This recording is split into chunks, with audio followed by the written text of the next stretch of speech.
Microsoft Excel भाग 3। इस अध्याय में आप सीखेंगे सूत्र यानी फार्मूला के बारे में, फंक्शन के बारे में, ऑटो सम का उपयोग करना, एवरेज फंक्शन के बारे में तथा डेली एवं मंथली रिपोर्ट बनाने के बारे में। सूत्र यानी फार्मूला एवं फंक्शन किसी भी आंकड़े पर गणनात्मक कार्य करने के लिए सूत्र एवं फंक्शन का प्रयोग किया जाता है। नए सूत्र बनाने के लिए सेल का एड्रेस, रेंज एवं गणितीय संकेतों जैसे प्लस, माइनस, मल्टीप्लिकेशन, डिवीजन इत्यादि का उपयोग कर सकते हैं। जैसे यहां पर दिखाया गया है 345 प्लस 56 गुणे 32, ऐसा किसी सेल में लिख सकते हैं सूत्र के रूप में, या D3 बटा F12 ऐसा लिख सकते हैं, या हम रेंज दे सकते हैं जैसे D3 से लेकर E4 तक, बीच में कॉलम का साइन लगता है। माइक्रोसॉफ्ट के अंदर पहले से बने हुए सूत्रों को फंक्शन कहा जाता है। इसका उपयोग करने से बार बार यूजर को सूत्र नहीं बनाना पड़ता। फंक्शन को कार्य के आधार पर कई भागों में विभाजित किया गया है, जैसे अंगणित फंक्शन, तार्किक फंक्शन, सांख्यिकीय फंक्शन इत्यादि। सूत्र का उपयोग करना, सर्वप्रथम उस सेल का चयन करें जहां आप सूत्र लिखना चाहते हैं। अब बराबर साइन का उपयोग करके सूत्र को लिखें। यह सूत्र फार्मूला बार में भी दिखाई पड़ेगा। जैसा चित्र में देखें, यहां पर सूत्र लिखा गया है बराबर B5 plus C5 plus D5 plus $D$2। यह सूत्र E5 सेल में लिखा गया है। किसी भी सूत्र के लिए सेल की वैल्यू के एड्रेस की आवश्यकता पड़ती है। एड्रेस आप रिलेटिव भी ले सकते हैं, एब्सोल्यूट भी ले सकते हैं एवं मिक्स टाइप का भी ले सकते हैं। ऑटो सम का उपयोग करना, जिन पंक्तियों एवं स्तंभों यानी रोज एवं कॉलम्स के वैल्यू को यानी मान को जोड़ना हो, उस पूरी रेंज को सेलेक्ट कर लें। इसके बाद स्टैंडर्ड टूल बार पर जाकर ऑटो सम साइन को सेलेक्ट करें। इससे ये पूरी रेंज की वैल्यू वांछित जगह पर यानी डिजायर्ड जगह पर जुड़ जाती है। सूत्र को सुधारना अथवा मिटाना, किसी फार्मूला को सुधारा भी जा सकता है और मिटाया भी जा सकता है। जैसे पहले चित्र में सूत्र दिया गया था B1 गुणे 5 प्लस 10। अगर इस सूत्र को हमें बदलना है तो सबसे पहले इस सेल को सेलेक्ट करें। अब फार्मूला बार में जाकर कीबोर्ड एवं माउस की सहायता से सूत्र को सुधार सकते हैं। जैसा चित्र 2 में हम देख रहे हैं कि दिए गए सूत्र को हमने बदल दिया B1 गुणे 10 प्लस 10। अगर किसी सूत्र को डिलीट करना है तो उस सेल को सेलेक्ट करें एवं डिलीट की को प्रेस करें तो वो सूत्र डिलीट हो जाएगा। सम फंक्शन, सम फंक्शन की सहायता से किसी भी फाइल के एक से ज्यादा रो अथवा कॉलम वैल्यू को जोड़ा जा सकता है एवं सेल फंक्शन में एक से ज्यादा वैल्यू आर्गुमेंट के आधार पर दी जा सकती है। जब इस वैल्यू को आर्गुमेंट के रूप में सेल फंक्शन में देते हैं तो यह उनका सम करके हमें दे देती है। जैसे यहां पर देखें सम 10, 20, 30। चूंकि यहां पर 3 आर्गुमेंट 10, 20 और 30 दिए गए हैं, इसलिए यह फंक्शन इन तीनों आर्गुमेंट की वैल्यू को जोड़ेगा, यानी 10 धन 20 धन 30 और जो उसका उत्तर है 60 वो वापस कर देगा। तो अगर यह फॉर्मूला किसी सेल में लिखा जाए तो उसकी वैल्यू 60 हो जाएगी।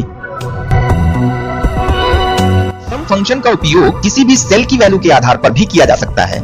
जैसे नीचे दी गई टेबल में एक से ज्यादा रो की वैल्यू का सम फंक्शन की सहायता से सम प्राप्त किया गया है, जिसके अंदर रिलेटिव एड्रेसिंग का उपयोग करके एक रेंज दी गई है जो इस प्रकार है सम ब्रैकेट के अंदर C2 कॉलन C5।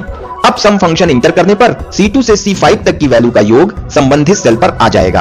अगर कोई भी फंक्शन गलत है और प्रारूप के अनुरूप नहीं दिया गया है या आपके कॉलम की साइज छोटी है तो वहां पर $एरर लिख करके आ जाता है, जैसा चित्र में दिखाया गया है। फंक्शन विजार्ड, फंक्शन विजार्ड की सहायता से भी फंक्शन को इंटर कर सकते हैं। माइक्रोसॉफ्ट एक्सेल में किसी भी फंक्शन को चलाने के लिए फंक्शन विजार्ड का उपयोग किया जा सकता है। फंक्शन विजार्ड अगर आपको ओपन करना है तो सबसे पहले इंसर्ट मेनू का चयन करें, उसमें फंक्शन ऑप्शन यानी फंक्शन नामक विकल्प को चयन करें तो इससे फंक्शन का बॉक्स ओपन हो जाएगा। अब वहां से जो भी फंक्शन आपको यूज करना है उसको सेलेक्ट करें, ओके बटन पर क्लिक करें, उसके बाद संबंधित फंक्शन का उपयोग किया जा सकता है। एवरेज फंक्शन, जैसा कि नाम से पता चलता है कि यह एवरेज निकालेगा। यह एक से ज्यादा आर्गुमेंट लेता है और दिए गए आर्गुमेंट के औसत यानी एवरेज को निकालता है। जैसे आप उदाहरण में देखें एवरेज और ब्रैकेट के अंदर लिखा गया है 3, 3, 6। ये तीनों वैल्यूज 3 और 6 को लेता है और इनका एवरेज निकालता है। तो 3 और 6 का जोड़ 12 हुआ और 3 से भाग करने पर उसका औसत 4 निकलता है, इसलिए इसका मान 4 आएगा, जैसा कि हम दिए गए चित्र से भी समझ सकते हैं। एवरेज फंक्शन का प्रयोग करना, चित्र में बनी हुई टेबल की वैल्यू के आधार पर एक से ज्यादा रो के मान का एवरेज निकाला गया है।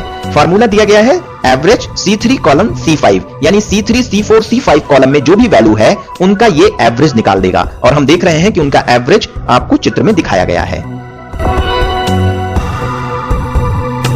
काउंट फंक्शन, काउंट एक फंक्शन है जो अपने अंदर लिए गए आर्गुमेंट को काउंट करता है। जैसे काउंट 5,8,3 तो यहां पर 3 आर्गुमेंट हैं तो ये फंक्शन 3 रिटर्न करेगा। ऐसे ही काउंट A2 कॉलन A5 इसका मतलब 4 सेल हैं A2 A3 A4 और A5 इसलिए इसका मान 4 होगा। चित्र में भी आप इस चीज को देख सकते हैं।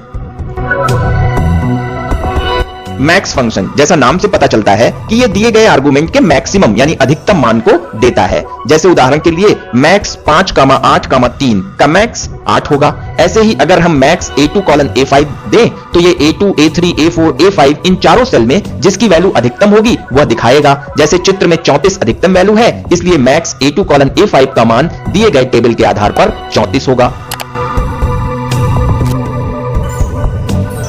बीजक यानी इनवॉइस बनाना। बीजक यानी इनवॉइस एक प्रकार का मांग पत्र है जिसके द्वारा कोई भी कंपनी किसी दूसरी कंपनी अथवा वेंडर से कुछ आइटम्स की डिटेल को मंगवाता है। इस बीजक में आइटम से संबंधित डिटेल दिए जाते हैं। जैसा आप चित्र में देखें कि यहाँ किताब को खरीदने का एक इनवॉइस बनाया गया है। इसमें बुक नेम बनाया गया है, क्वांटिटी डाली गई है, रेट डाला गया है, डिस्काउंट डाला गया है, टोटल निकाला गया है।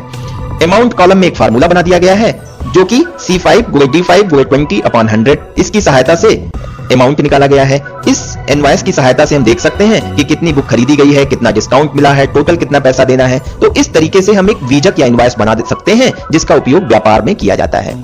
डेली एवं मंथली रिपोर्ट। इस फाइल में डेली एवं मंथली यानी रोज की और महीने के लेन देन को दर्शाया गया है। इसमें एक बुक स्टोर का विवरण दिया गया है जिसमें बुक, मैगजीन, कॉपी, पेन इत्यादि के लेन देन को दर्शाया गया है। रोज कितना सामान बिका, कितने पैसे का बिका, ये सारी डिटेल इसमें दी गई है। पूरे महीने के विवरण को प्रतिदिन के विवरण के आधार पर निकाला गया है। इस तरीके से हम डेली एवं मंथली रिपोर्ट एक्सेल में बना सकते हैं जो व्यापार में बहुत उपयोगी है। धन्यवाद।